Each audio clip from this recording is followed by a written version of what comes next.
Hello, good evening. Thank you for tuning in. Thank you for joining us and welcome to Look North. Coming up on the programme tonight, more help for the military. The family of a Lincolnshire Royal Marine who shot himself while serving abroad calls for more support. Also tonight, too much flesh for Facebook. The theatre group from Hull shocked that their advert promoting body positivity was banned from social media. We're going to be talking about that. How much exposed flesh is too much on social media? Maybe you think there should be more done to protect children who are going online. Do you think the advert should be banned? Well, tweet me now or email in with your views on this one. We'll have the full story in just a moment. Look forward to hearing from you. Also the rest of the day's news, of course, including the diving deer rescued from a canal by two wildlife warriors, and how this supersonic jet is transformed into an aerobatic performer for the public to enjoy. Good evening, Paul. Yes, good evening. Well, news of warmer weather on the way during the second half of this week. Don't miss the forecast in 15 minutes.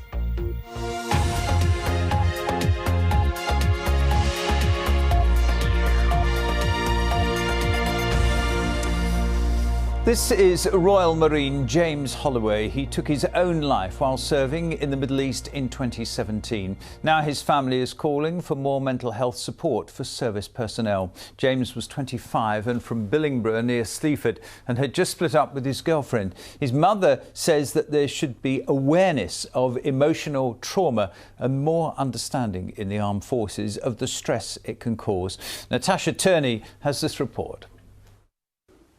Intelligent, kind, thoughtful, threw himself into everything he did, full strength. And it was no different when it came to James Holloway's dream to join the Royal Marines.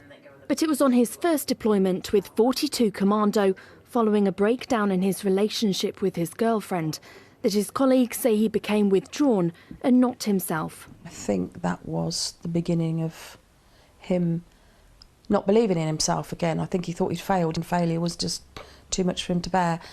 It was eventually about 5:30 in the morning, the knock on the door came, which nobody wants to hear at all.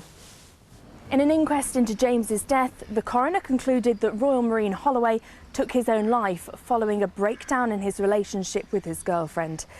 They said that he was prone to overthinking things and internalising, and that's one of the reasons that the seriousness of the situation wasn't appreciated at the time.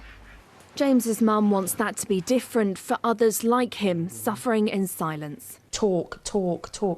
Be great, but they don't talk. That's the point. We need to start listening. It's about listening and it's about noticing. It's not just always about talking. In a statement, the Ministry of Defence said the Royal Marines have launched a new initiative that allows personnel to refer themselves directly to medical specialists so they receive the support they need as soon as possible. But Amanda believes there still needs to be more support for those experiencing emotional trauma and greater awareness of the impact that can have. To allow him on duty with live ammunition was a mistake, and I think that kind of thing should be reconsidered in emotional situations. The tag for the Royal Marines is it's a state of mind. That is their tag. And if it's a state of mind, then you really need to look after that state of mind at every juncture. And you cannot have emotional stress get in the way.